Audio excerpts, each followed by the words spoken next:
Welcome back, guys. What's up?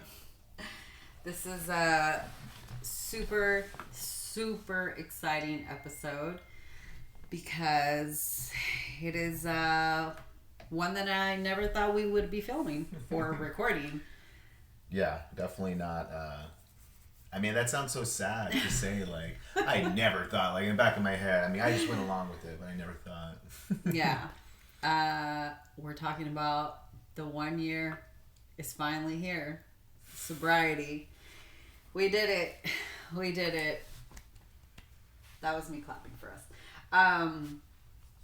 Man, it's so crazy. Like, I was really, really worried about hitting the year. I don't know why I was just so nervous. I had this, like, anxiety, this, like, just this buildup of what it was going to be, what it was going to feel like. We went through different like emotions about it. Like throughout the year, we kept talking about like what 1 year will feel like, and at first we were like, oh, of course we want to make it there. And then it went to like a whole like I'm getting excited for it, and then it went to a whole like dark place of like we're actually fearing the 1 year because we said it was our shield. I think we talked about it in another episode. Yeah, I don't know why it got so dark those last like I don't know. Because our minds are dark places, and we just days. it takes us dark places. It was for some reason just the month number 9 felt so heavy and just like I had so much pressure. I don't know why I felt like someone was gonna like knock on my door and just be like, "You gotta drink." Like you gotta drink. Like, and maybe that was just my own fears and my own insecurity of actually being able to finish this and see it all the way through. Like we talked about that.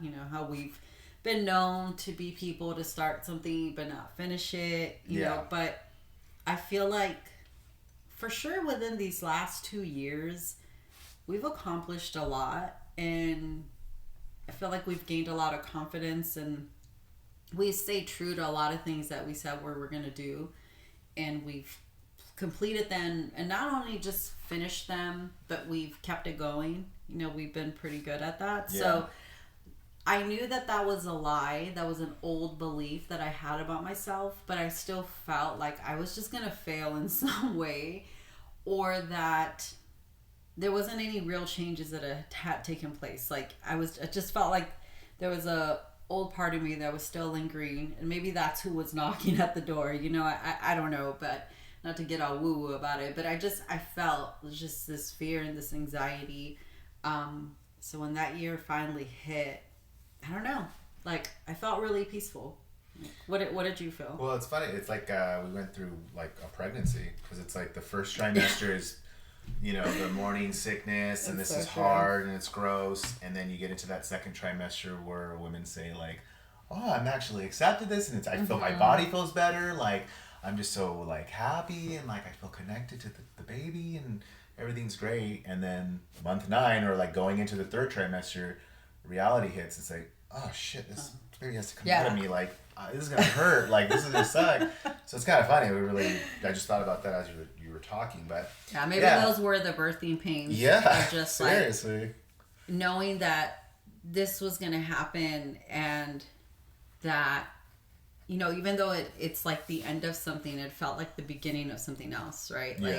Like this was just the door opening up, and we just went through the test, Yeah. So well, like we had talked about it. I think we talked about it on one of the other episode we did on sobriety. How we were saying being within the year, like the reason why we got scared about the year coming up was that, like I said, it was our shield, because we were like, well, we're in the year challenge, and we're not gonna mess up. We already committed to it. Like I'm in the year, I'm doing the year. So nothing's going to make me drink. Right. And the reason why we got scared was just like, well, once that year's up, you're no longer in a challenge. So you don't have that like kind of protection to, at that point, because after the year, you're in like, you have no defenses. Now there's no reason why you can't take a drink. You didn't commit to anything else. Like, if you want to drink, you want to drink. So that's the reason I know I was worried, and I think we both share that we were both worried about it. But I think we also said, now that the year came, we both admitted we were like, why were we so scared? Because like now, it's funny, like once you get to that year, like soon as it hit, soon as the clock struck, and it was like you're at 1 year, it's sort of like it doesn't matter if I'm not protected by like the challenge. Like I just don't want to do it. Like there, that kind of takes over where it's just like, at least in my head, and I think I mentioned it before too, where it's like once I got to 1 month, I was like, okay, I want to see what 3 months feels like, and once I got to 3 months, like let's see what half a year feels like.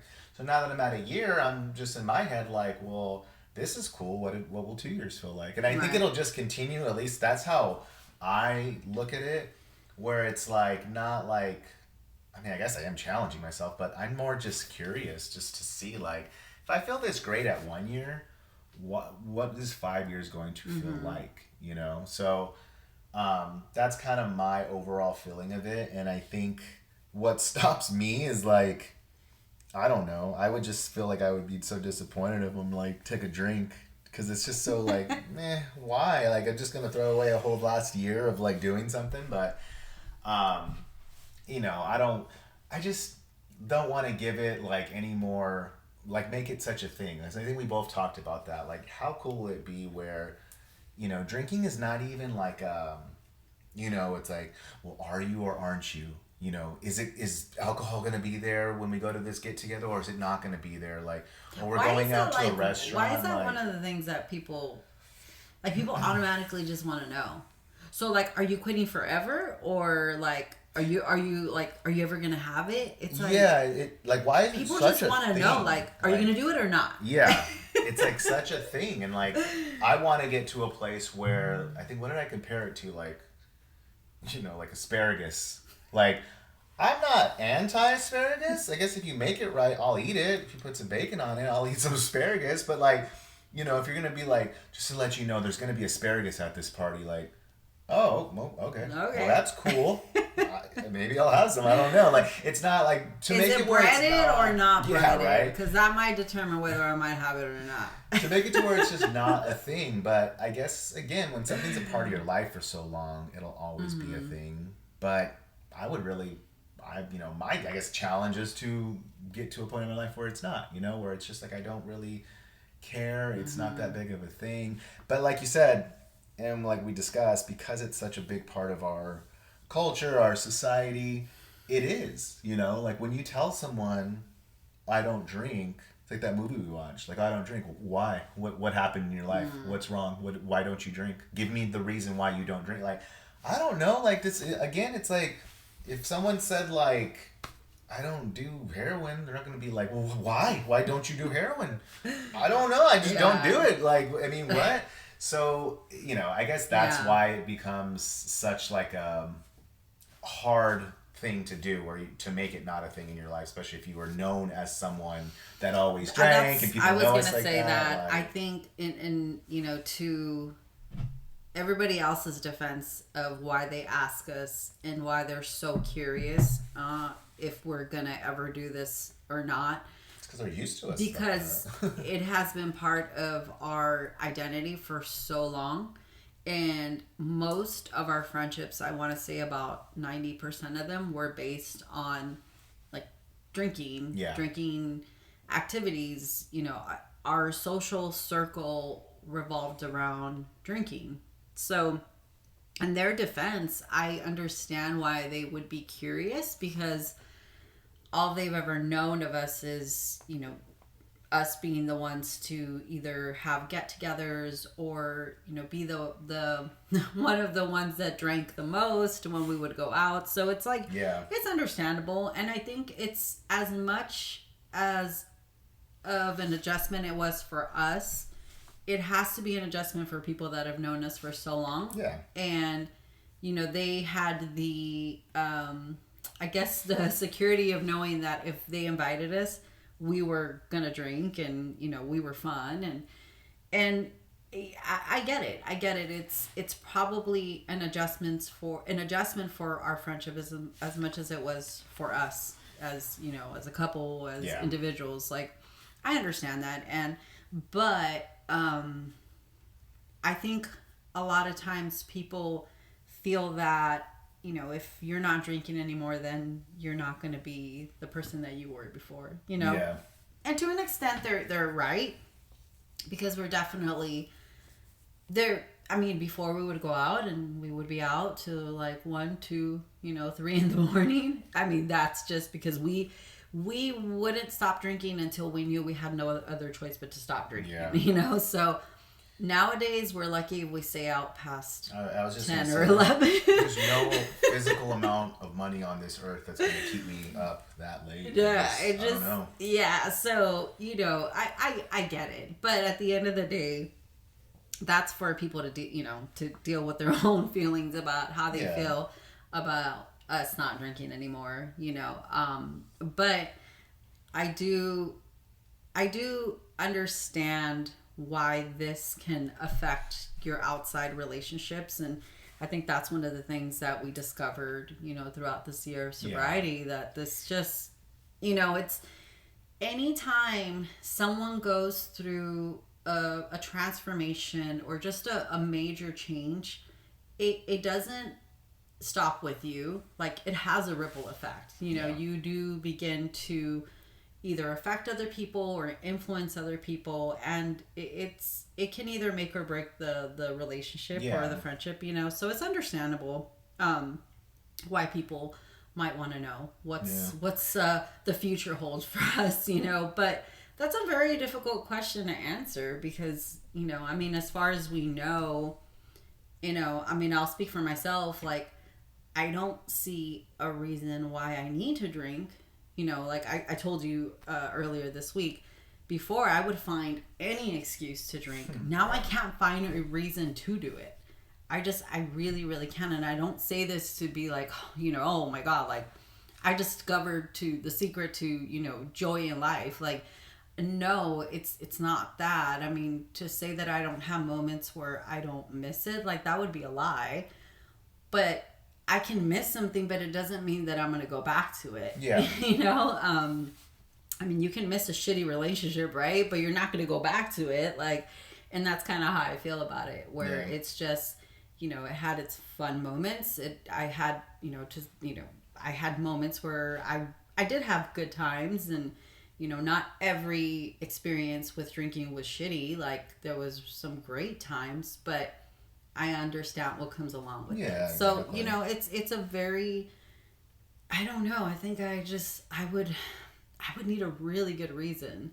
Plus, and I can't find it, you know? And plus too, like we said, I mean, you said looking for a reason, but there's been, I mean, how many get-togethers with family or parties with friends or going on vacation or going to a theme park or going to a concert that I have done while drinking. Mm-hmm. So I have like a list. If I did list of things I've done while drinking versus list of things I've done without drinking, it's very lopsided. Yeah. So I think, again, going back to just the curiosity of things, and we both have said that, like, we want to like have more experiences sober. We haven't really done much. Like, we've kind of been in this cocoon for this last year. One, because, that made it easier to not drink. Just don't put yourself around it. But two, like, and we've said, like, we moved to a new city, and like, it's just been, we don't really know anyone out here, and mm-hmm. We've gone out and stuff with the kids and gone to dinners and things like that, but there just hasn't been things that we've gone to, so like there's that reason too. But like, now that we're kind of out of this year cocoon, and our wings have sprouted, we want to like do more things. We want to take we did go on a trip. We did we took the kids and stuff to Montana and stuff, but like to go do something like, I don't know, take a cruise or go on a vacation or have more get-togethers with friends and family now that we don't drink, to see what that is. Like, honestly, it really is sad to say, like, I think, the relationships I have with, friends is one thing, but like even my family, like cousins and stuff, like, to hang out with them sober and stuff, like I really haven't before. It's been times, but most of the time we've always done stuff has been drinking. So yeah, like, again, like I'm not even looking for reasons to, well, this is a special occasion, so I want to drink. Like, I want to kind of have a special occasion sober and see, just to have that experience. So, Yeah. but yeah, and I think going back to what you said about like, you know, for other people, like being around other people when you're not a drinker, um, we didn't do this, or at least for myself, like I didn't do this. I didn't, stop drinking because I'm like, I'm gonna stop drinking and inspire people, or I'm gonna stop drinking and like, you know, shame or guilt people into doing it too. Yeah. Like there was no reasons, and the same thing with like wanting to be healthier and losing weight and working out. Like I'm doing this for me. Like I'm not doing it to impress anyone else. I mean, there's always the selfish thing of like how we talked about like, Yeah. we always feel guilty. Like, is it bad that like I enjoy, if I'm getting like fitter? Like, no, like that's just a part of it. Like it's kind of benefits you get to reap for yourself. Like you feel better. But like, yeah, like I didn't do any of this to be an inspiration or well, maybe to my children, but like when it comes to other like friends and stuff and family, like I'm not trying to do it like, oh, I'm better than you, or look what I can do and look what you haven't done. Like none of that.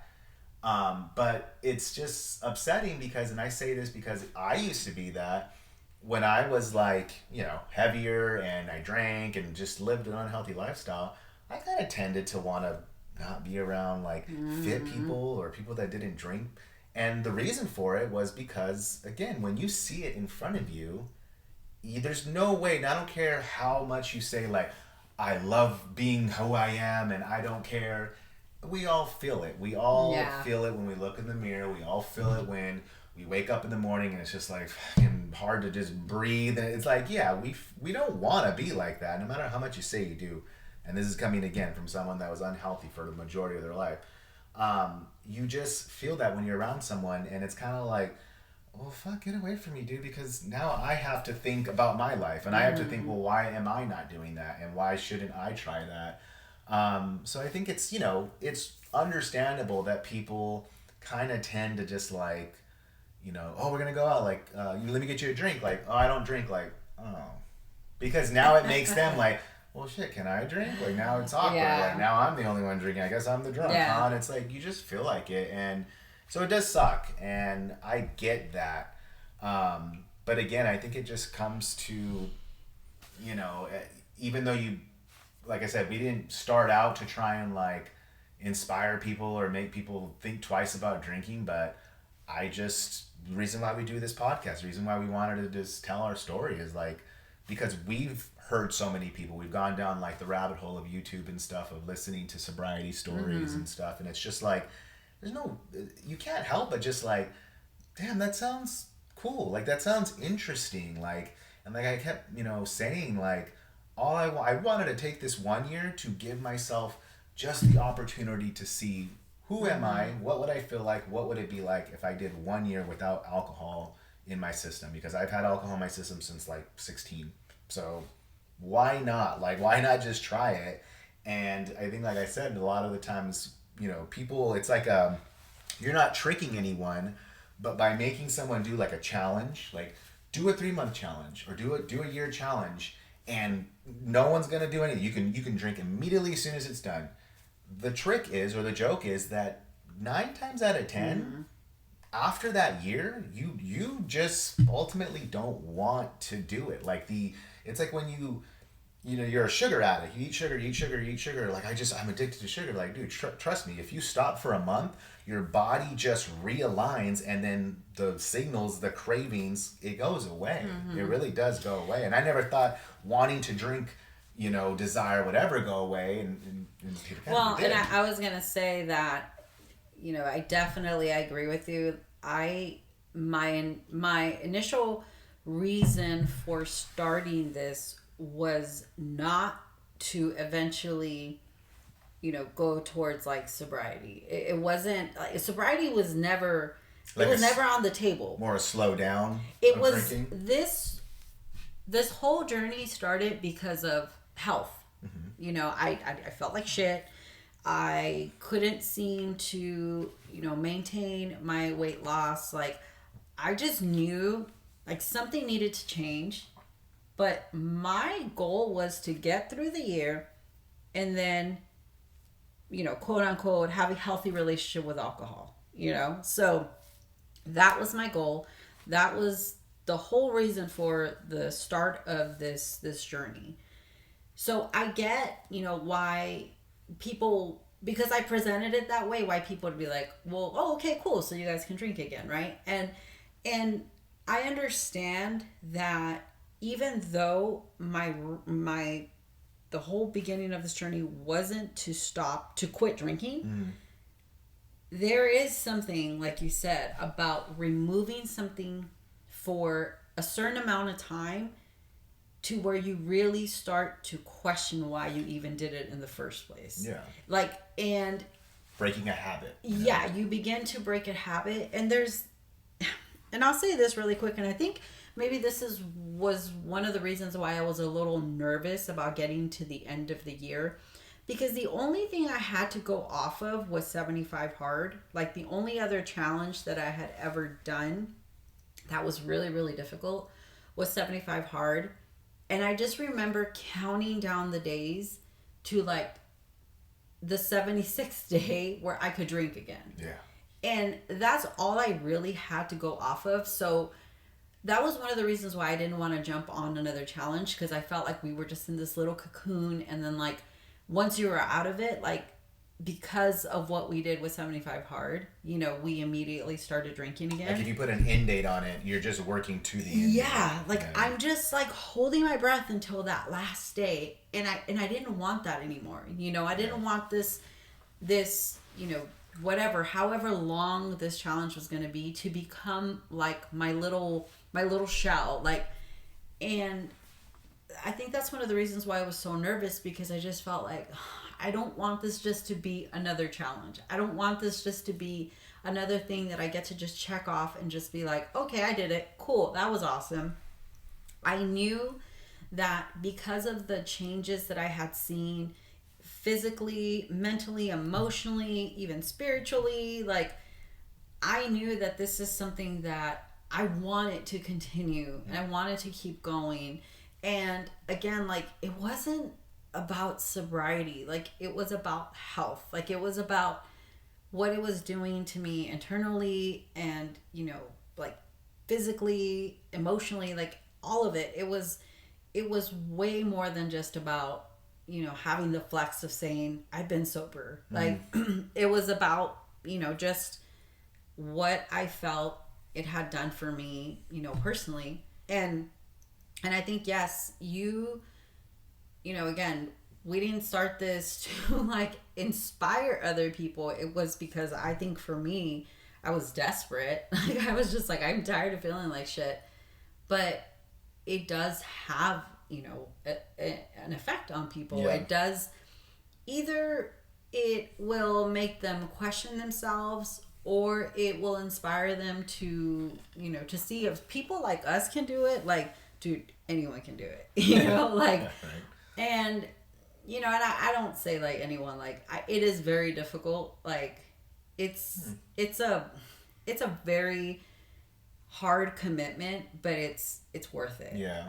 Well, and I admitted to you too, like, that when, you had told me like, I'm going to take a year off of drinking, it was like, I didn't want to do it. And I told you, I was literally just being a good husband. I was being a supportive husband. I wasn't going to make you go through, because I was just like, in the back of my head was like, shit, that's freaking hard. Like, dude, 30 days, like, I went back to 75 hard. I was like, 75 hard was rough. Like, even if 75 hard just consisted of not drinking for 75 days and not even forget like the working out and the reading and the walking and all that.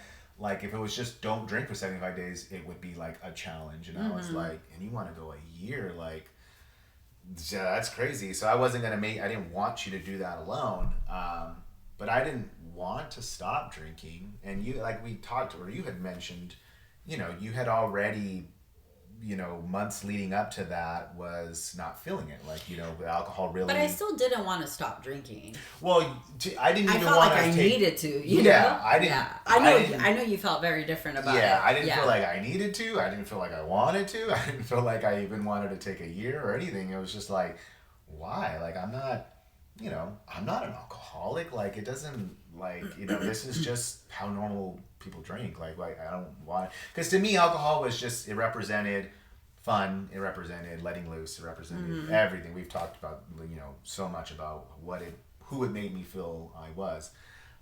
So yeah, but again, I didn't want to do it, but it goes to show that by doing it, even if you're like forced or you're doing it for a reason, not even for yourself or whatever, something happens. It's just called breaking. Like, a habit is a habit. Like, you read Atomic Habits or all the books on it.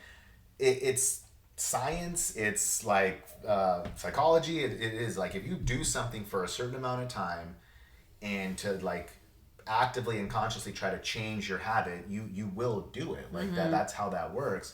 So by removing something from your life, like, again, your body just, like, it's constantly realigning and changing, and like your addictions and your desires, you if you remove it, you know, you won't want it. Like, it'll still be there, of course, but it won't be like how it was. Yeah.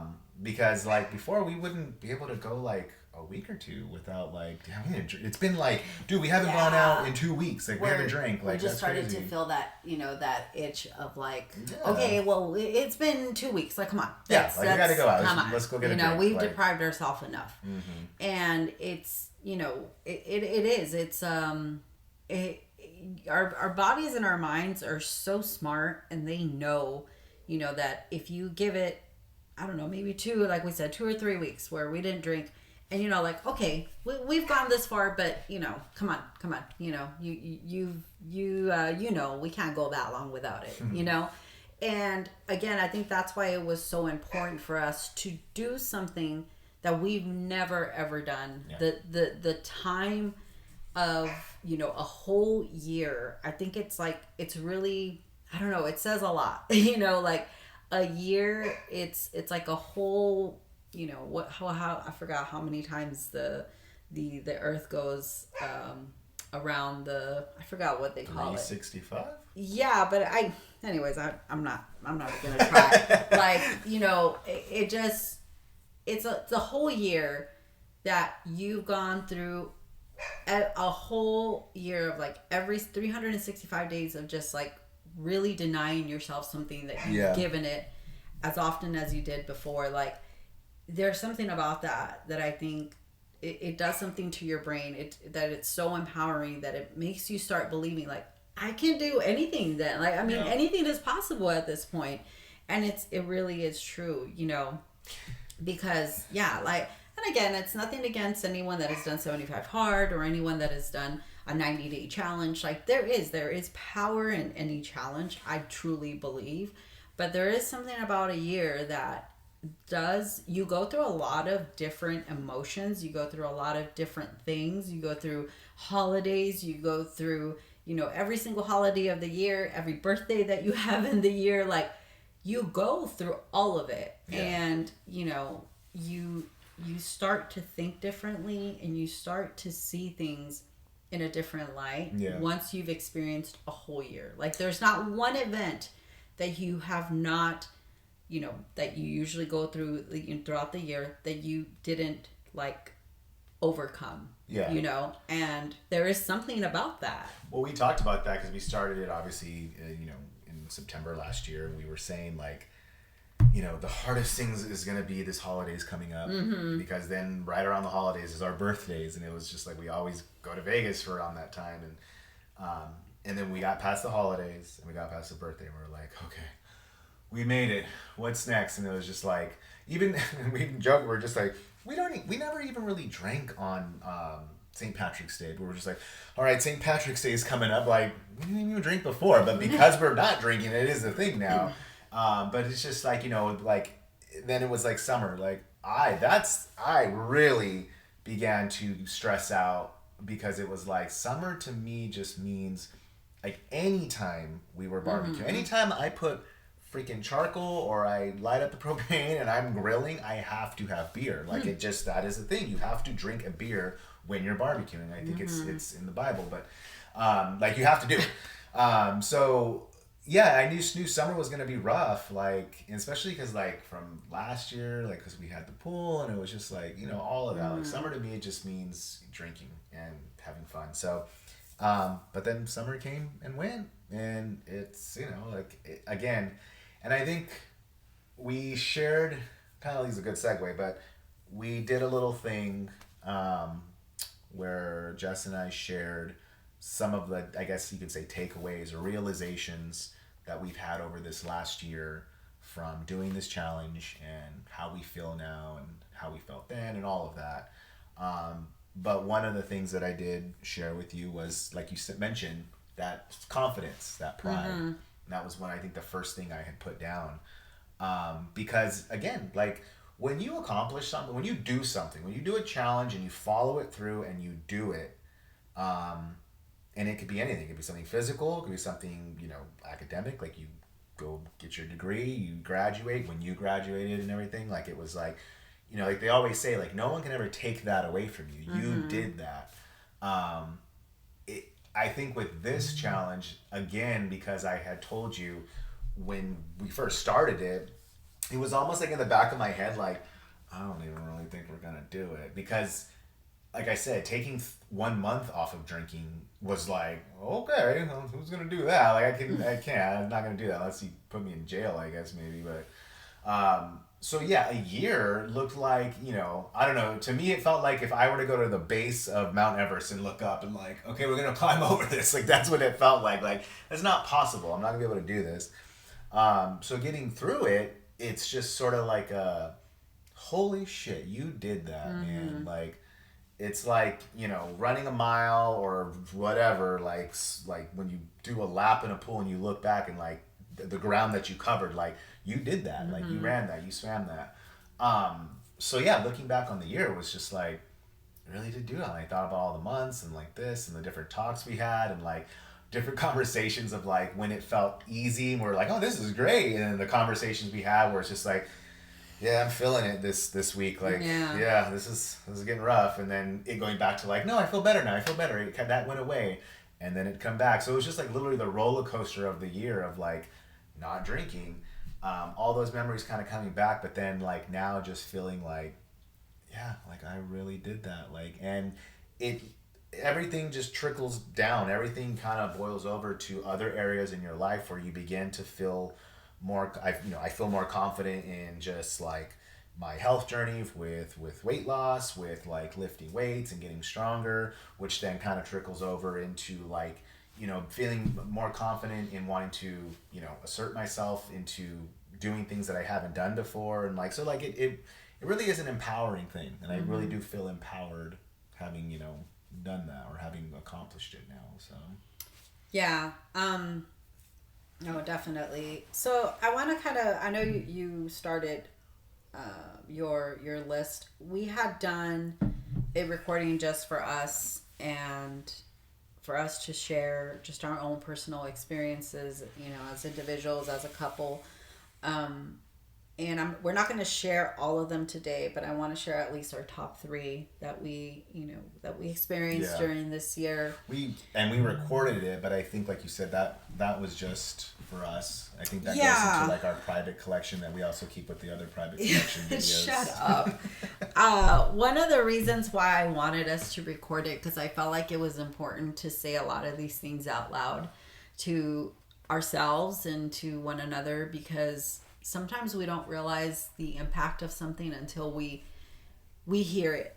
We Yeah. hear it and we process it and we internalize it, because I think what we've gone through this year, and there wasn't, I want to be real and honest, it wasn't all good. Like, The year? I mean, it was, yeah, like it was good. Looking back on it, everything was good in the sense where like we learned from it, we grew from it. But I mean, it wasn't good, like it didn't feel good. A lot of the things that we experienced were difficult truths that we had to face, changes we needed to make.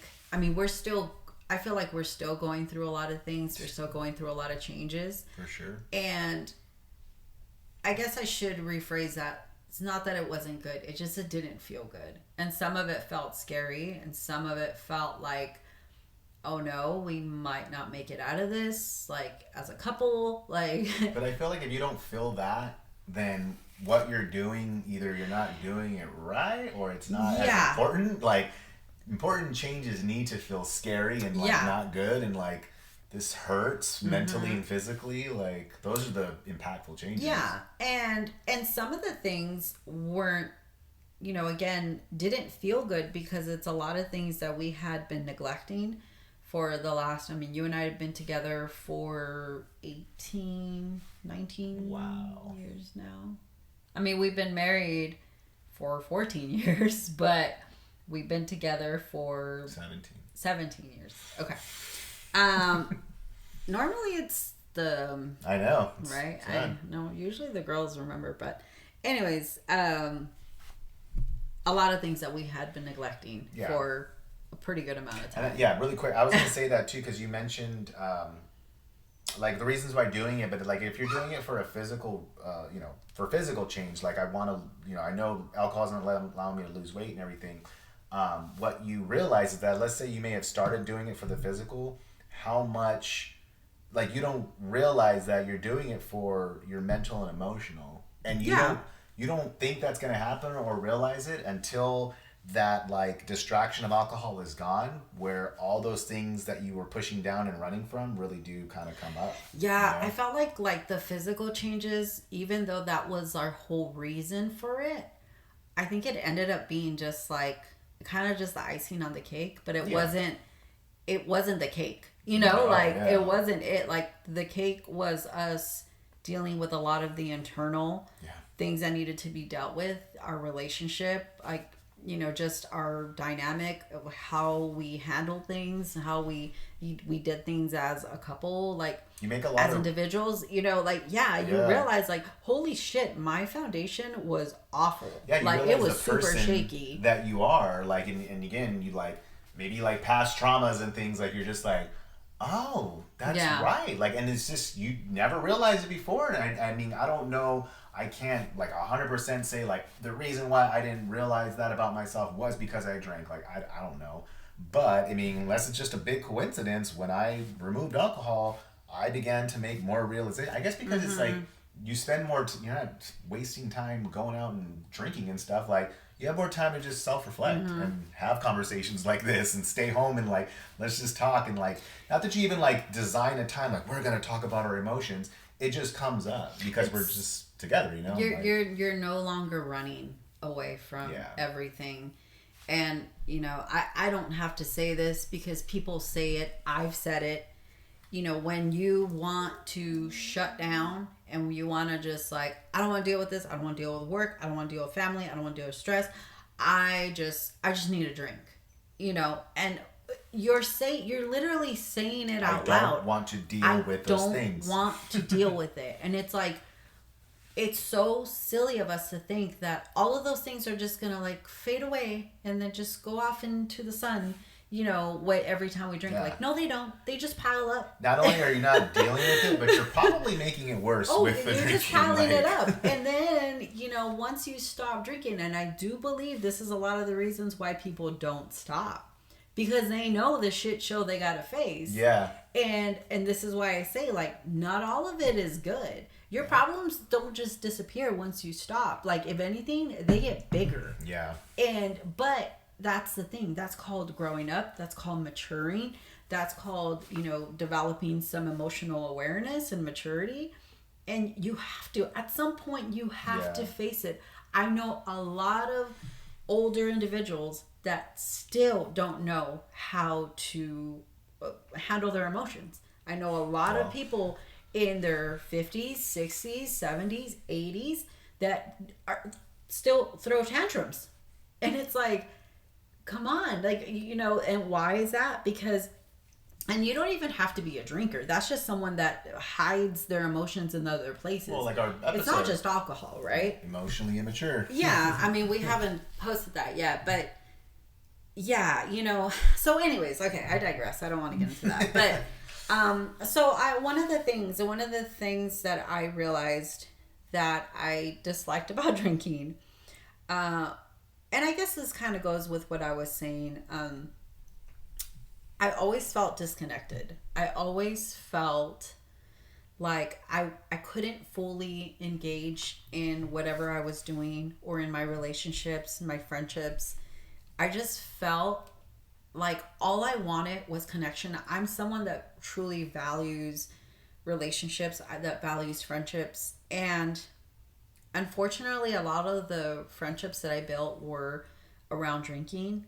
And I just remember always going to parties or going to get togethers and having just the most shallow conversations, the most superficial conversations, and just feeling completely empty and depleted after I left, and it's sad because I know that all I wanted was to have real connection with people.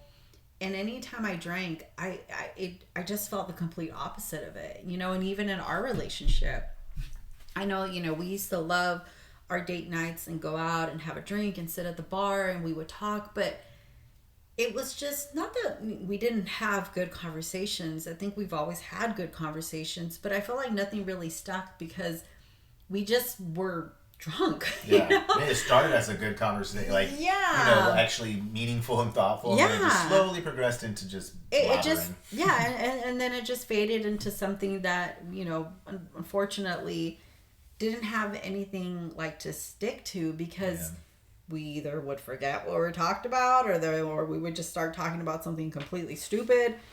But I hungered for connection, and I always have. I was raised as the only child for 10 years before my brother showed up, and I think I've always hungered for that connection. But alcohol, it makes you feel like you are gonna have that, and it's like, cool, we're all gonna get together and we're gonna drink and we're gonna do whatever, but no one is truly present when they're drinking. Like, they're just not, they're just all over the place, And that's the lie that I told you, where it's like, alcohol is marketed and promoted as like this uniter, like we're having a party, sports get together, celebrate an anniversary, a birthday, whatever, holidays. Let's connect by drinking. And alcohol, the truth is that all it does is make you feel more disconnected. It literally doesn't allow you to connect with someone because you are impaired. But it's not known as that. It's not, like I said, it's not marketed as that. It's this like uniter, and it's not. Yeah, and unfortunately, people that do try to connect when they're drinking, they're known as the emotional drunks, right? That was, for sure, me. That was the only time I was able to try and like connect with someone or like, express how I was feeling. And again, like you said before, it's like the worst time that you could try to express how you've been feeling is when you're drunk, because it's not going to be a good thing. All it is just a bunch of messy, like word vomit. And but that is definitely one of the things that I really hated about drinking, and just the small talk, and just, oh my God, it really, and I talked about this when you and I were sharing, our points, but I hate awkward silence, and I think that's one of the things that I realized, that I would just feel so pressured to like fill in any awkward silence with just a bunch of just bullshit noise, and that just made me feel even more just empty, and I realized that I am never going to gain real connection if I continue these type of friendships that are just revolved around drinking. I'm never going to have that. I've had friends that I've been with, friends with for years, and I can't really say that I've truly made, like real intimate connections with them, because most of the time we were just drinking. It's probably been maybe a handful where I can say like I truly know them. But unfortunately, most of them, I don't, but that was one of my points that I felt was one of the most impactful, things that, being sober showed me, just how disconnected I felt. Yeah, I mean the disconnection too, like it we related in the thing that I share where, and I'll combine because it was like the same thing, but I was just saying like not feeling like a prisoner or not feeling distracted in both like my marriage and in my life because I just felt like alcohol not only did it like make me feel disconnected, but like it just distracted me from what's like my actual life. Like I Yeah. wasn't able to ever be present because, and we said it before, with alcohol and drinking, when you love to drink, when you love to party and drink and be in that environment, it's not even just the time that you're doing it, it's the time that you're thinking about doing it, which for me, that literally consumed my whole 7 days because it was like living for the weekend. Like I can't freaking wait till Friday night. And then sometimes we would even, whatever, if we're having family or friends Saturday, and then if it's football season, shit on Sunday. So it's like a 3 day of just like I get to drink and have fun and it's so great. But like Monday through Thursday, I'm not even present. I'm just like going through the motions of work and talking to you and talking to the kids and all this stuff. But I'm really just thinking about like, is it Friday yet? Like, can we go drink yet? Like, so removing that, it really did just kind of free me from like, my mind constantly racing and just revolving around Yeah. alcohol. And like we said, when you remove that distraction, what kind of takes it over? Well, your life. And like people are like, that's why I don't want to drink because like fucking life's hard and I have to then think about like this. I actually have to be in a marriage and like talk about our feelings and do the things and like I really have to raise my kids and like have to hear their problems and help them. And it's just like, yeah, that's life. Like you don't have to do that stuff. You get to do that stuff. You get to do it. That's good. All alcohol does is just takes that away from you. It literally, I mean, so dramatic as shit, but it robs you of your life. And that is such a thing now. Being sober, that is so frustrating when like we talked about it. If I see like a commercial for alcohol, I get fucking mad because I'm just like, oh my God, look, why do they make the people look so happy? They're just like, yes, and like cheering and just hugging and drinking. It's just like, And they're let's be lying real. That's to the you. first 5 minutes Like, of it. yes. Show the rest of the fucking night. Exactly. Let's show the rest of the night. It How shows many when couples they are get arguing? to the bar. How many people are arguing? How many people are talking shit about each other? Exactly. Like, or let's go to them vomiting, at night or the next morning when they're hungover, and like they don't. It's very very frustrating, and it gets even like I said, it gets more frustrating when I hear people that are just like, and I don't get mad because again, it's only a year ago that I was them where it's just like, I'll never stop drinking. Like, I don't care. I know it's bad. I know it's poison, but this is my life and I love it. I love the feeling and I'm just not going to let it go. It's frustrating, but it's also like heartbreaking because it makes me think about myself and how I used to be.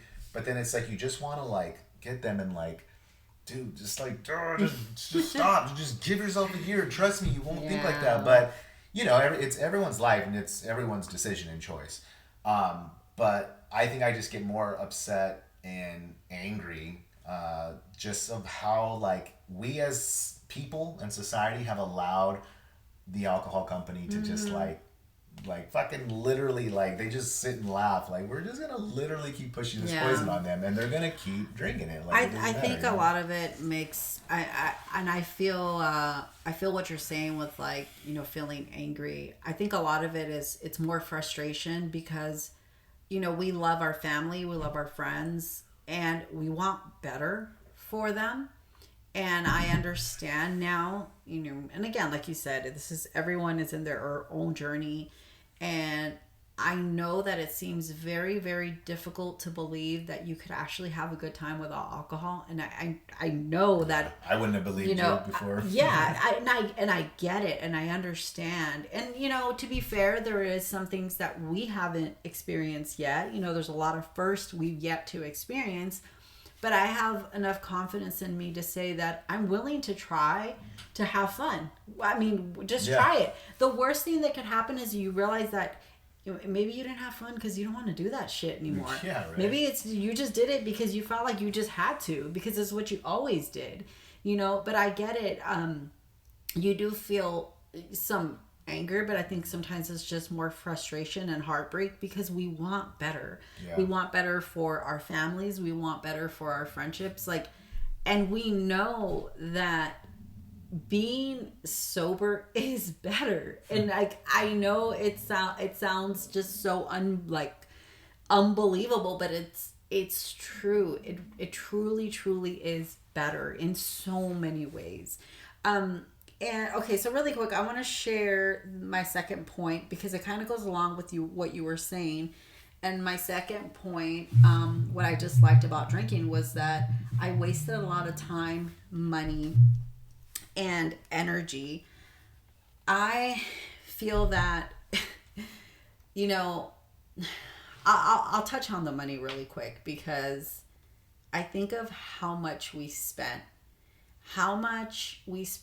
on not only the activities that we went to go do just so we can drink, but obviously on top of that, the drinking was just, it was unbelievable how we justified, spending that amount of money and the times that we did it, And I just remember always feeling like, this doesn't feel right. Like, I shouldn't be okay with spending money that I know should be going somewhere else, And for many, many years, that really, like, it really affected me. And I think it made me feel like, I don't know, like, just alcohol had that much power to where I allowed it to put me in a situation where financially we started struggling, times. And I want to say this because some people, I mean, whether maybe you are financially stable and you can afford to go out and have, I don't know how many drinks you can afford, but I feel like a lot of times we sit here like, well, I don't have a drinking problem. I don't have to stop drinking. Okay, fine. Let's just say you're not addicted to it. We weren't physically addicted to it. However, we allowed alcohol to put us in situations that were financially affecting us, that were affecting us as a couple, maybe start affecting our health. Like, you people always want to wait, I'll stop drinking when it turns into a problem. Like, but they don't see that the problem's already occurring all around them. Exactly. And I just think to myself, like, well, I mean, maybe you don't have to ask yourself whether you're an alcoholic or not, but how is alcohol serving you? Yeah. Because I feel that for me, it caused me to waste a lot of money, a lot of time, a lot of energy.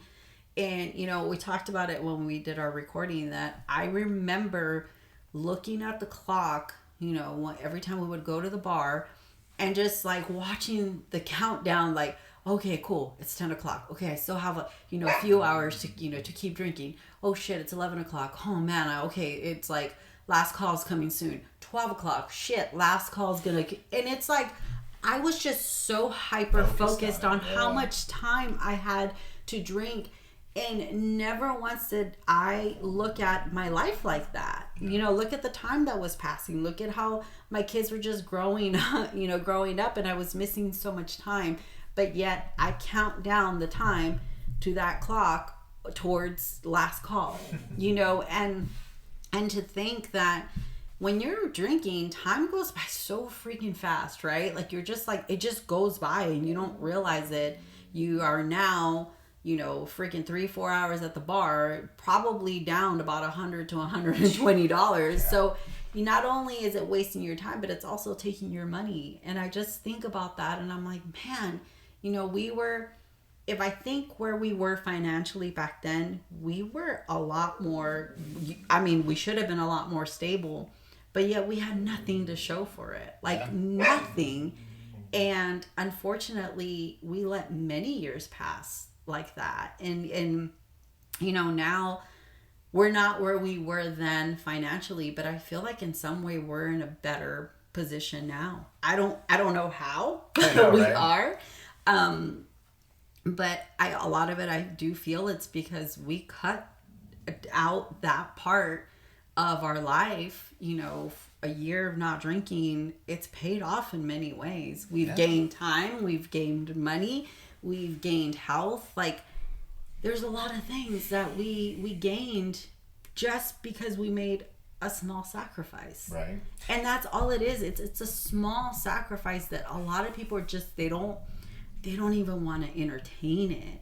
But yet we're so willing to just let time go by wasting it. And this isn't to shame anyone, but it's like, I'm just going to keep it real. That shit's just not good. Yeah. I don't care, you know, whatever your reasons are you think you needed. Believe me, you don't. Yeah. You don't. It goes to show like how strong of an attachment, you know, alcohol has on people. It really, you know, it becomes a part of your life. It becomes a part of your identity. Like, I know with me, like, alcohol represented who I was. It was like a big chunk of who I was, my personality, my ability, or at least what I thought, ability to be funny, ability to be social. Like I told you, it's like, it really is just, if you needed to define what alcohol is, it is a lying poison, because it literally just it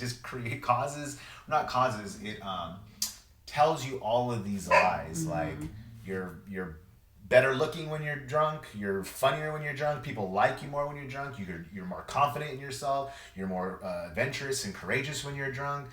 It's like, no, all of those is, you're just sloppy, because that's what you are. It's literally freaking beer fest, when the guy thinks he's like dancing and he's like, he looks good, and they show what he really looked like. Like, that's what being drunk is. Like, you have this delusions of grandeur of like, dude, I was on a good one last night, and everyone, like, I was dancing and everyone was like smiling at me, and it's like, no, they were like, oh, fool, get away, like, you're drunk, dude, get away from me. Like, that's what being drunk is. But like I said, it's just hard, because you get the people, and like I said, it's heartbreaking and frustrating, but I sympathize with them, because I was just there. That attachment's hard, and it really does take, I mean, we always, you know, say it and it sounds dramatic, but it really is true. Like, you do have to take a leap of faith in when it comes to like doing something that you're so, you know, again, attached to. It's hard to, like, you know, that was perfect. It brings up what I said. To me, giving up alcohol felt like Spider-Man when he became Venom, and he realized, like, I cannot be Venom anymore, and the scene where he's literally trying to rip that tar or the substance off of his body, and it's just like attaching back to him.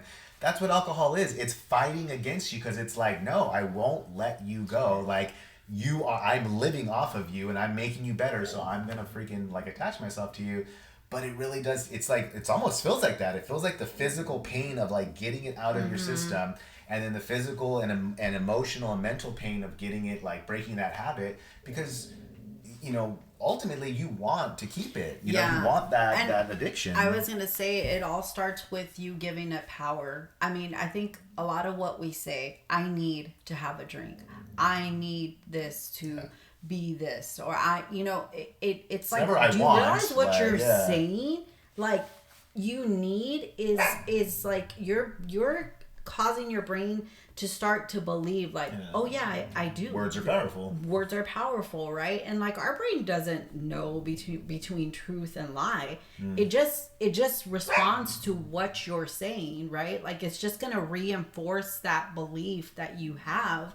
And the more you entertain it, it's like, I go back to what you were saying about like Spider-Man. What happens when he starts to entertain like the dark side of himself, right? Yeah, he really likes it. He enjoys it. He's just like, oh shit, oh yeah, this does feel good. And it's like, yeah, but then what happens when you start to lose control? It begins to take over. Then it just takes over. And it's like, we reinforce this like belief. Because why? Because we saw it growing up. Because society tells us that's what we need to do. Because everywhere you fucking go, people are just giving you drinks, throwing alcohol, questioning, why don't you drink? Like, so then we feel like, well, everybody else is doing it, so why? It must be okay. Like, but you know, deep down inside, everyone knows. I have heard so many people like, yeah, I should probably slow down. Yeah, I should probably do this. Like, you should, yeah, you probably should, and you should try it. You know, like, And again, like a lot of the times it's because we need to really be careful the language we use and how much power we allow something to have over us. Yeah. And it is, it's very difficult to ignore it. Like our dog right now, she's really Yeah, it's hard to ignore her it's hard barking. to ignore it, but I just wanted to use that as an example. Like that's what it feels like when you go out. It's just this like noise in the back. Yeah. That is just constant. And it takes action to literally build up the ability to just block it out. Like, yeah. I don't really... It takes action for you, to make that either go away completely or, like you said, build up enough strength to just say, like, I know that's there, but I know what I need to do and I know what I have to do, you know? And it's like, weird. And I feel like we even do it sometimes. Like we try to tiptoe around this topic, but the truth of the matter is that shit's poison. It's bad for you. I don't care how you paint it. I don't care if like, well, I have a healthy relationship with it. Like, how healthy is your relationship really? Like, let's really be real about it, right? Like, you want to say that, okay, you don't drink all the time. You don't need it. But when you drink, do you and your spouse fight? Do you and your friends fight? You don't have to wait for things to get really bad to do something about them. If you feel like alcohol is affecting you or your relationship or, your life in any way, you don't have to wait until you're dependent on it fully to do something about it. And I think, again, we tiptoe around this topic a lot just because you don't ever want to make people feel bad. But, I've talked about it before, when we were I think we talked about peptides and how people never said anything to us when we were overweight and unhealthy. But yet once we started losing weight and getting healthy and people found out that we were, taking peptides, like then they had something to say. All of a sudden they had something to say about our choices. And it's like, why didn't you say anything when I was overweight and my blood pressure was sky high? Right. Like, and again, like, I feel like us sharing our experience is it's just a way for us to let people know that there is a better way to deal with life. Drinking, it's a really big lie. And it only digs your hole deeper. And, again, like we don't, I'm honestly really tired of saying it, like, but this isn't to shame anyone. This is just to let people know, like, what you're doing, the escape that you think you're finding in alcohol, like, it catches up eventually. Yeah. It really, really does. And, we have the power to make a different choice. And is it hard? Hell yeah, it's hard. Are you going to want to just freaking rip your hair out at some point? Yeah, but that's life. Yeah. Like, that's just life. Life isn't supposed to be peaches and cream all the time, Yeah, and I think, when we said that people who, whatever, the ones that are just like, I don't care, I love my drinking and everything, they hear people's, sobriety stories or whatever, and they're just like, oh, it's, of course they're going to say, oh, it's just so great, right? Like, when I said, I'm like, I guess it's just this weird conspiracy that everyone who, like, decided to quit drinking and live a sober life, we all get together and just like, okay, these are the points that we're going to hit. It makes your life better. It makes relationships better. You feel better. Make sure you hit these points. We got to get more. We got to, we got to build this group. Like we're trying to freaking start a cult or whatever. But it's just like, just maybe just saying it. What if they're just telling the truth? Like, what if it just like is something that like everyone feels? It's like, well, why is everyone's story just the same? Why does everyone just feels better? Yeah, because I don't know. Like in some way, of course, everyone's life is different. The reason why they're like, enjoying this more, enjoying that more, whatever, like is each person's thing. But like the physicality of it, of removing the substance from your body, is only going to benefit you. Mm-hmm. So everyone, yes, of course, is going to feel better. So yeah, like, I mean, you know, we always said, like, even with other episodes, like, we're not trying to make this a sobriety pod, like, we're talking about something else, but it just relates back to it, because everything that we're talking about usually on this episode is something with, like, either, you know, like health, which is either physical, mental, or spiritual health. And all of that is affected by alcohol. How you feel emotionally is going to be obviously affected by alcohol. How you feel physically, even spiritually. You can become more connected to yourself, more connected to, you know, your environment. Alcohol will have an effect on all of that. So everything does kind of lead to us saying that, because we have just more insight and we've realized more things being of a sober mind that we just didn't realize before. So yeah, like I said, it doesn't. We don't want to come across as like, oh, we're just like, you're just weird sober people that just, all you want to talk about is how great your life is because you're sober. Like, no, I don't. But I mean, like, I'm gonna be honest. If you ask me, is it better or not? Like, don't just straight say, do you like yourself better drinking or not drinking? I like myself better not drinking. Like, I'm not gonna lie. Like, why? I have no benefit to lie to you. Like, and it's just crazy because I feel like, you know, people get like, oh, you know, all those sober people, they all say the same thing. Everyone that drinks for the same reason. Mm-hmm. You know, stress. You know, you're having a good time. You just had a breakup. Let loose a little bit. I want to let loose. It's like across the board, it's the same thing, right? So it's like, why wouldn't we have similar stories for those that stopped drinking? Yeah, like, and we have similar stories because our interests were probably very similar before. Yeah, you know, so there isn't anything crazy about that. The benefits of not drinking are probably going to be very similar because we are having a sober experience. You know, even though we don't technically want to make it about sobriety, but you are sober. So what else? How else would I put that? You know, I know people don't like that word, but it's like, but you're sober. Exactly. Like, call it something else, and I don't know. I know. I don't know why. Boring. When you said that about reasons why everyone drinks, like, I just thought of an idea like almost like an SNL skit. It's like, what if they were just honest with it, and it's just like, you know, whatever, Bud Light or freaking Hennessy, like, they're like, drink, you know, like. You know, do you have childhood trauma you don't want to think about? Are you like not a good person and you don't want to deal with your issues?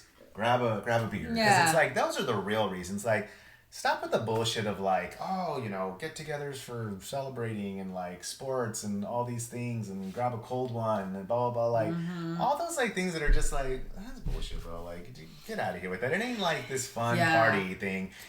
The reason why people drink is because you don't want to deal with shit. Like you said, I don't want to deal with my kids. I don't want to deal with my wife. I don't want to deal with work. Like, I need a drink. You just say it. Like, I want to run away from my problems. Like, let me run away for a little bit. And like the sad thing, the people are just like, oh, I know that's what I'm doing. I don't care. This is my life. That's what I do. I don't want to deal with this shit. Like, that's sad. Why do you think like that? Yeah, like, those why? are the scary. Yeah, they just know. Like, I know. I you know. Well, I mean. It's the people that are just like still smoke cigarettes or vape or whatever. Like, I don't care. I know this is causing cancer.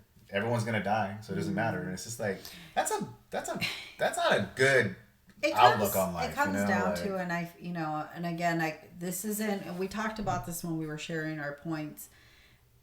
You know, it's not to say that alcoholism or addiction in general isn't a mental illness. Yeah, I understand it is. But there's a selfish component about it. There's something very selfish about allowing your addiction to get to that point. Because I do feel that everyone that has gone through addiction in some way has had a moment of clarity. I believe that. I believe everyone hits that fork in the road where you have a choice.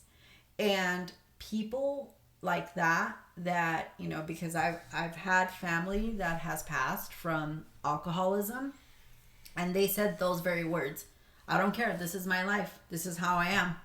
And, you know, I just remember thinking like, yes, this is how you are, but do you know how it is affecting everyone else around you? Do you have any regards to how your family is going to feel if you actually pass from this? Like, how do you feel other people feel when you are drunk and you are being hurtful and you're saying things that are hurting other people, or just even just watching you, witnessing you giving, just throwing your life away? There is something very, very selfish about that. And I do feel that everyone has a point in their life where they have to stop and ask themselves, do I want to continue this? And a lot of them just ignore the red flags because they've just given into that part of them. And yeah, is that different from someone that just like, well, I need to have a drink, to relax? Like, yes and no, because I feel like, again, it comes down to what I said, giving something so much power. You don't know when it can have the power to all of a sudden just consume you. And I feel like we had moments like that where we allowed it to just overtake us. Yeah. We allowed it to financially really hit us. We allowed it to take us, take our time, to rob us of many, many experiences. We allowed all of this, all of it. So what's to say that we weren't going to have, if we would have never stopped doing this and we would have never given into this 1 year of, not drinking, we don't, well, I mean, how, with us moving here, how would we have dealt with it? What would we have done, right? Like, because it was very difficult, it was very stressful. We went through so much in this 1 year, just obviously with the changes, with the move, our relationship. I can't tell you if we were still drinking how we would have dealt with it. I don't know whether we would have gotten deeper into it or... we would have drank more. We would have, right? Like, we would have drank probably at home more than we ever have because we couldn't really go out. So then now we're drinking at home. And I'm just saying, like, you never know how much something is going to start to take over your life. Yeah. And we do have a responsibility to ask ourselves and really question what we're doing, why we're doing it, and how much we're allowing this to affect us. Not just us, but as, also as parents, as friends, as family, like as a spouse, like how much are we allowing this to mold us, And really quick, like to what you said too, it goes back to like the whole words are powerful. Like when you say that, like, I just need to take the edge off, or I'm just stressed, I need a drink. It's like you're buying into the lie that the alcohol companies say, like, oh, take the edge off, grab a drink, go out to the bar, whatever. So you're buying into the lie, but then you're like reinforcing it, and you're causing your own self to where when you do have a drink, because people will be like, you don't understand, when I take that drink, I could literally feel my body calm. It's like, yeah, fool, because you've taught your body and mind to respond to that. Yeah. You can teach your body to do anything. But trust me, if you go 1 month, 2 months, 3 months of telling your body, when I go for a run, when I do something that I like to do, I don't know, if I can like to do puzzles or a crossword or something, you can train your mind to do something and immediately thinks like, I'm not stressed, I'm doing this, I'm not stressed, I'm doing it, and over and over and over.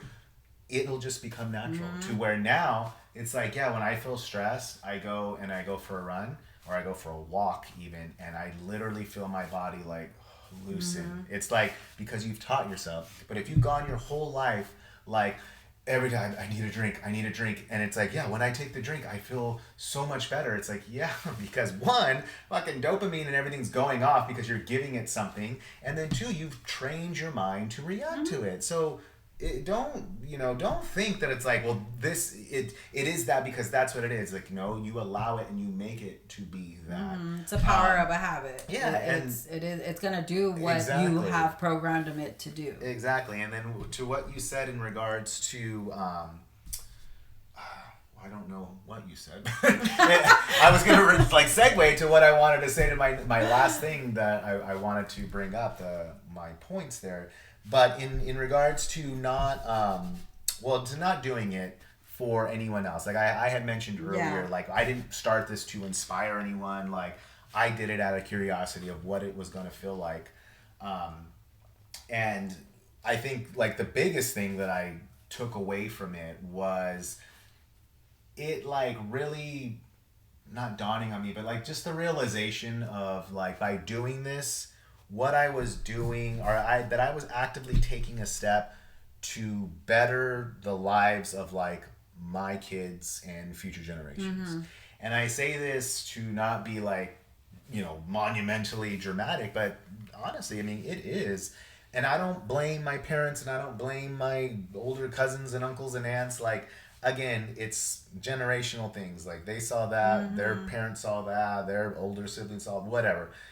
But when you, or I should say myself, actively deciding, like, I'm just not going to drink anymore, I'm not going to make alcohol the norm or the common thing. I can't, being a parent and now being a grandparent, I can't protect the kids their whole life. The only thing that I can do, the only responsibility you have as a parent and as a grandparent is to, one, like to provide for your family, to make sure they're safe and that they have everything. And then, but right behind that is to just be an example, like to show your kids, like don't tell your kids how you need to live, show your kids how you need to live. And this isn't like, I will say like, oh, it isn't to shame parents, but like fuck it, it is. Like you, when you became a parent, no one forced you to become a parent. I mean, whatever, there might be circumstances where things happened and you became a parent, but when you do, you take on the responsibility of like, I'm no longer living for myself. Like I mean, everyone has to do what they have to do for themselves, but when you're a parent, you just instinctively know, like, I have to take care of this person that I created. And that includes being an example and showing them. And, like, I think what really hurts and what really breaks my heart is just knowing, and again, it's because I didn't know any better, like, drinking in front of my kids and like making it like telling stories and jokes about how glamorizing it. Yeah, like I used to drink and blah blah blah and I do this and I used to do that and it was so fun and man I got so messed up at this party and telling it to our oldest and like seeing him laugh and like not realizing like his mind was a sponge and thinking like, okay, well he did that, I guess I gotta do that. That's life, that's how you have fun. And even when he got old enough, like drinking with him and, like getting drunk with him, like drinking at home with him and doing all these things. And it's just like, I realize now, like, damn, if I could just go back, like, I wish I would have done this differently. I wish maybe I would have, gone sober, 10, 15 years ago while he was still just a kid and show him like, hey, that's not what life's about. Like, you don't need to buy into like drinking to be cool or drinking to have fun. There's another way. So like, I think again, like the biggest thing I'm realizing and taking away from it is that like, it's cool that I'm at least, and I don't know how, our kids are going to grow up and what they're going to do and what they're not going to do. But I think the only thing that you can do, again, as a parent, is just to try and plant a seed and see if it grows. And you give the advice and how they're going to take it, they're going to take it. If they choose to drink, they choose to drink. But again, I think if you show them, like I think, and we've said it before, everyone has to kind of go through things. They have to experience it in order to really understand it. But you don't have to experience it for 25 plus years. Yeah. Maybe they experience it for 1-2 times or a year and they're just like, yeah, you know what? They were right. Like my parents stopped drinking and they were saying that it was great. I tried it and it really does make me feel shitty. Like, I guess they're right. Well, I just won't drink. As opposed to like, if we didn't and we were drinkers, he maybe doesn't. It's like, this makes me feel shitty, but my parents are over there. They seem to be having a good time still. And they're, they're in their 40s. Like, I guess this is what people do. Like, I just need to maybe shake it off and I'll just keep doing it. So it's like being able to like show them that, I think really. And then now, like, again, being a grandparent, like this is kind of like our chance to plant the seed early and show her that like, hey, grandma and grandpa are like healthy, fit people and they don't drink. Like, maybe that's how you should be. Like, yeah. And that's why, like, I've said this before, that growing up, no one ever told me that alcohol was bad, that drinking was bad, that, that it can possibly lead to alcoholism or addiction or issues. Like, no one ever told me that. So that's why I feel like I'm not going to apologize anymore about calling out alcohol for what it is. Yeah. Because as a parent, I have a responsibility. As a grandmother, I have a responsibility. I'm not going to sit here and romanticize something as if it was, the greatest thing ever created. I can't, because I know I've lived on the other side of being someone that actively drank and, really gave it the power to basically ruin my life, and versus now choosing not to drink and seeing how different my life is now. So I have a responsibility to let my children know, like, hey, this was mom when she used to drink. This is mom now, and like I said it before, like the proof is in the pudding. So you're going to see the different person that I am now, how I deal with things differently now, how present we are now as parents that don't drink, grandparents that don't drink. Like, we have a responsibility. And like you said, you don't want to sit here and blame your parents, but at some point you ask yourself, like, why wasn't I ever told that this could lead to some serious issues? Yeah. As a parent, when you have a child, we do our research about all kinds of shit, right? Stuff. Chemicals in baby bottle nipples. Exactly, like organic foods and, vaccines and all these things. But it's like, but yet we're teaching them that you're going to sit there and drink something that is clearly poison. Yeah, they're not even hiding clearly. And you're not just saying this is okay, but also teaching them that it's okay to drink often. It's okay to find any excuse to drink. It's okay to drink high amounts of alcohol, and I mean, even go as far as it's okay to drink and drive, I mean, I'll be honest, like, we did that with our older son, and it's like, yeah, so now you can't undo everything that you did, but you definitely can say, I was wrong. Yeah. I was wrong, and I'm changing it now. Yeah, like, and it's also a lesson to teach your kids. You apologize because that was a major, major mistake. Yeah. But what can you do?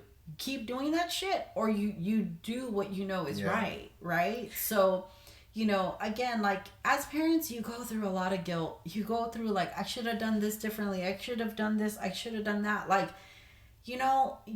there isn't much about what you already did, right? Like, you can't do much about what you already did, like, but you can make changes moving forward. Yeah. And that's all that really matters. And that's where I think our kids I feel that that's where our kids are impacted the most, what we do moving forward and the positive changes we make, because it's going to give them hope. It's going to give them hope at some point. Like you said, oh shit. Yeah. My mom used to drink and she used to get crazy, but look at her now. She's in the best shape of her life. Yeah. My dad also, like, it's like both benefits, like both. I mean, like, our granddaughter, she'll never really see us drinking. So she'll just assume, like, oh, you guys have always just been healthy and fit and that's the life that I should lead or live. But then you have, like, our oldest who did see us overweight, unhealthy, and drinking, and then see us now, and him obviously just with being freaking alive and have sight and have a brain can be like, yeah, they're a lot happier and better now. And I'm sure he's also gonna appreciate sober babysitters. Yeah, exactly. I'm sure he'll appreciate us watching his daughter sober and not not to worry, like, you guys aren't drinking today, right? Like, exactly. I was gonna say, like, as parents, I mean, not to again like bash parents, but in a way, it's kind of like you kind of need to hear it, and it's nothing to do with like, oh, you're just trying to be high and mighty now. Like, no, man, just as a fellow parent, like, it's not just with alcohol. I mean, alcohol is one big culprit of being very unhealthy, but like when you become a parent. And again, I say this because it took us how many years of us being parents before we even realized it, but it's like, again, you have to realize everything you do and don't do is going to affect your kids. And you have to be there to raise them, to support them, to provide for them. And then, you become a grandparent. It's like even longer now, but like shouldn't you actively be making the choices like, you know what, I need to be healthy, I need to live longer, I want to be there for my granddaughter, like, or your grandkid, like, you know, and that goes with just not drinking, you know, not eating better, exercising, all these things that you know you should do to like be healthier. It's kind of your responsibility, Yeah. you know, and it's like, I know it's the stuff we don't want to hear. No one wants to hear the shit you should be doing or that you shouldn't be doing. But again, sometimes you kind of have to hear it. And we go back to that's why people drink, because they're just like, yeah, I'm gonna fucking put the volume down on that and have another beer because I really don't want to hear, who needs to hear all that noise, you know. But it's like when you know something is that bad for you, like alcohol, it's kind of like, come on, it's like. Yeah, everyone knows it. Like my friend Vincent Vega said, I know it, you know it, and damn it, Marcellus Wallace knew it. So come on. Yeah, we all know. And, going back to really quick what I said, but just the last thing about, one of the points that I brought up with the wasting time. I talked about this with you when we were sharing our points with, seeing someone pass away so young.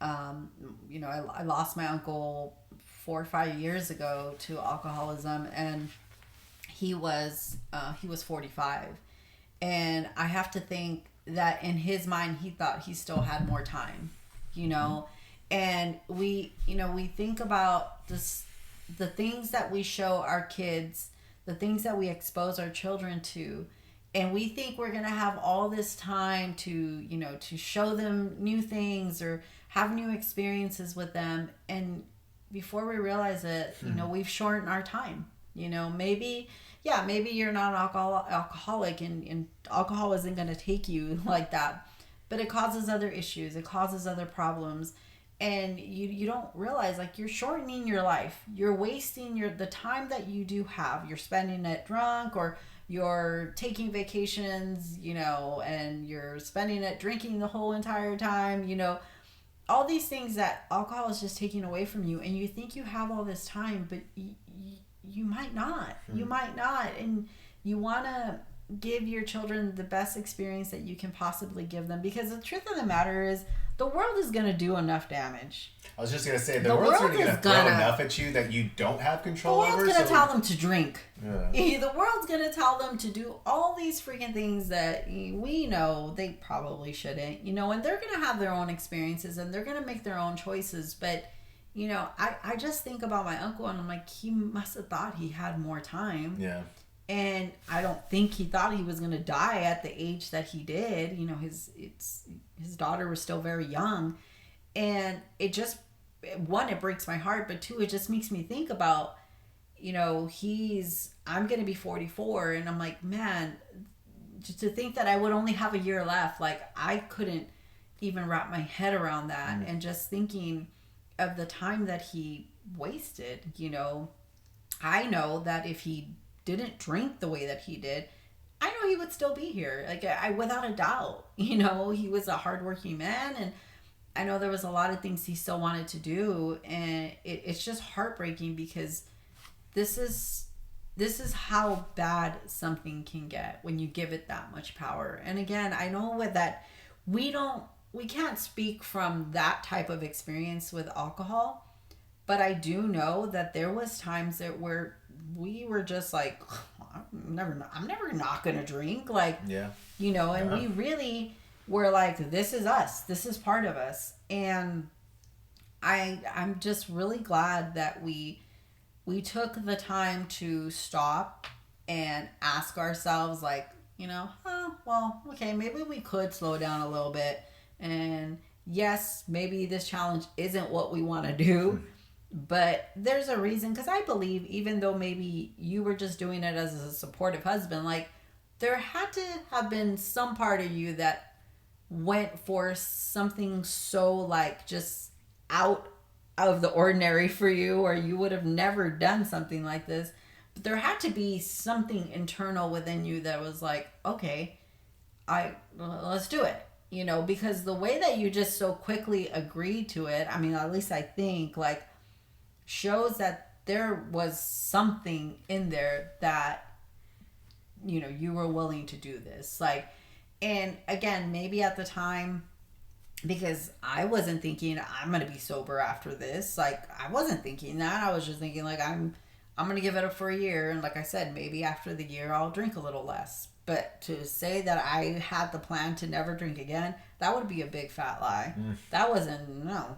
I mean, it wasn't that long ago that we were planning to go to Cancun and possibly drink, right? We should by then be able to, yeah, like, we should be drink a little fine. Like, we'll just try not to drink as much.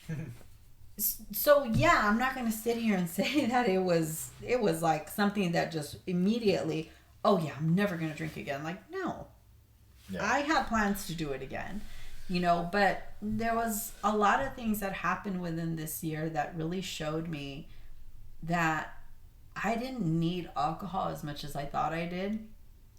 It was just a crutch that I think fear really fed a lot of it. It was fear, and it was a lot of just insecurity and me not being sure of myself, not having enough confidence. But like you said, when you do something like this for a whole year and you get through all the holidays, all the events, all the birthdays, you realize, like, holy crap, there's something. Like, there's something in this. Or there's something about this that really has given me a new type of confidence. And it helps you see yourself in a completely different light. A new perspective on yourself and life around you. Like, people around you. It really, really does. And, I know we've gone pretty long on this episode, but we didn't really get to share the things that we loved about sobriety. But I think you can tell the things that it's just in general, we love. Like everything. It's changed our relationship. It's changed us as parents. It's just changed how we do anything, like, moving forward. And how I even, like, tackle something, like how I begin to, like, attack something, like, whatever, something we have to do or, like, plan for, or, finances or whatever. Like, just again, it's just it really does, because it's like, it's not surprising, like, it's going to rewire your brain. Yeah. Like, something as poisonous as alcohol really does, kind of mess with how you form thoughts and, like, how things connect and, like, blah, blah, blah. So when you're sober, it's kind of like, you get to use a little bit more of your brain. I don't know how to say, but, like, it's just clarity. It's just mental clarity. I didn't realize how many excuses I made when I was drinking. Like, I always found an excuse for, like, I don't know, anything. for anything, whether why I wasn't doing something or why I was doing it. Like, it just, and when you remove alcohol, I don't know if it's a coincidence or not, but, like, when you start making excuses, like, you start getting, like, annoyed with yourself. Like, you're just like, because when you hear other people making excuses, you're just like, oh my God, yeah, that's just an excuse. But you start to, like, realize how many excuses you made for yourself. Like, how many times you justified things or justified not doing something. And alcohol just, I don't know why. It feels like the victim mentality. Yes. It just keeps you in this, like, so when when you're sober, you're more just like, hold yourself accountable. Like, I fucked up there. I should have done that, and I didn't. That's on me. Yeah. But it's like, when you're drinking, it's just kind of like, because everything about drinking is just like, oh, I don't know, I'm just gonna get drunk. Like, I don't know. Yeah. Whatever. Yeah. Yeah. And it's just like, people are just like, well, why wouldn't you want to live that? It's less stressful. But it's like, trust me, dude, people that drink, because I know it was me, I was stressed all the time. Because I was stressed. Even as I'm drinking and I'm feeling good, I'm just like, it's going to suck tomorrow. And I got to do this and I have to do that. And it's just like, what's the point? I'm spending money and shit. Now I'm going to be like, overdrawn and stuff. It's like, dude, I don't know. I wouldn't want to have that life again. Like, I just wouldn't. So, when people ask, like, you're going to drink again? Like, I don't ever say never to never or always or whatever, however you want to word it. But, like, how I see it, I just don't have a reason to want to do that again. You know? So, and I'm gonna live that until it changes and see what happens. Like, I don't know. Yeah. So. Well, thank you for joining us on our rant of our 1 year sobriety anniversary here. We are, and I think I've told you before, but I'll say it again. Like, I am very, very thankful that you kind of forced me to be a good husband and join you on this. But I am, I'm proud of you, and I am, like I said, thankful that you suggested we do it, because again, like, as you were saying, like, there had to have been something there. I'm like, in the back of my head, I'm just like, no, man, I really like to drink. You don't understand. Like, I really like to drink. The thing is that I was going to do this with or without you, but... It would have been... I'm not saying it would have been hard. I know difficult. You would have probably been able to do it, but look, I'm not going to lie. This isn't to be like, oh, this is marriage and you shouldn't do it, but it's like, when one spouse is doing something, the other one kind of has to do it. Well, I was going to say really quick, and I wanted to thank you also for doing this with me, but I want to say really quick, because our dog has started up again. But I don't think you were forced to do anything. No. I do believe that there was a part of you, there was a reason why you agreed or you wanted to do this. It's that curiosity, like I said. Like, whether I want to see. There was a curiosity there, because I truly believe that, and I think that at the end of the day, if you really didn't want to do this, you wouldn't have done. Like, if I would have said, because you're a supportive husband, let's go bungee jumping. No. You'd be the fuck.